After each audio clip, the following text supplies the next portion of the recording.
సోఫాలో కూర్చుని ఎక్కువ టీవీలు చూసే వాళ్ళకి లో బ్యాక్ పెయిన్ బాగా వస్తుంది. అది సోఫా తప్ప, వాళ్ళ ఏజ్ తప్ప. సి మోస్ట్లీ ఏదన్నా కానీ చూడండి, బాడీలో సఫరింగ్ ఉంది, బాడీలో ఇబ్బంది ఉంది, 10 రోజుల కంటే ఎక్కువ ఉంది, కంటిన్యూస్గా ఉంటుంది, ఎవాల్యుయేట్ చేయాలి. ఓకే. మనం సింపుల్గా తీయలేం. నాకు జనరల్ బాడీ ఎక్స్ అంటే అనకూడదు. అది మెటబాలిక్ ఉండొచ్చు, స్ట్రక్చరల్ ఉండొచ్చు, లోపల ఏమైనా డిసీజ్ ఉండొచ్చు, డయాబెటీస్ వల్ల రావచ్చు, హైపర్ టెన్షన్ వల్ల రావచ్చు, తెలియని క్యాన్సర్స్ ఉండొచ్చు లోపల. అవి ఇనీషియల్గా ఇట్లా బయటపడుతున్నాయేమో. సో ఎప్పుడు కూడాను దాన్ని ఏదో ఏదో చిట్కాలు అంటారు చూడండి, వాటి చిట్కాలతోటి లేదంటే ఆయిల్ పూసుకోవడం ఇట్లా ఎక్కువ రోజులు ఉంటాయి. 15 రోజుల కంటే ఎక్కువ నొప్పి ఉందంటే అది క్రానిక్ పెయిన్ అని.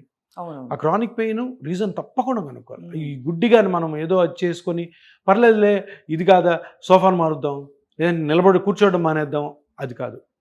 లోపల కనుక్కోవాలి. కేవీఆర్ పార్కులో ఇంత దూరం నడుస్తాను అట్లా చేయకండి. ఎందుకంటే హెల్త్ని మీ చేతుల్లో తీసుకోకూడదు. హెల్త్ డాక్టర్లు ఉన్నారు, ఒకసారి కన్సల్ట్ అవ్వండి.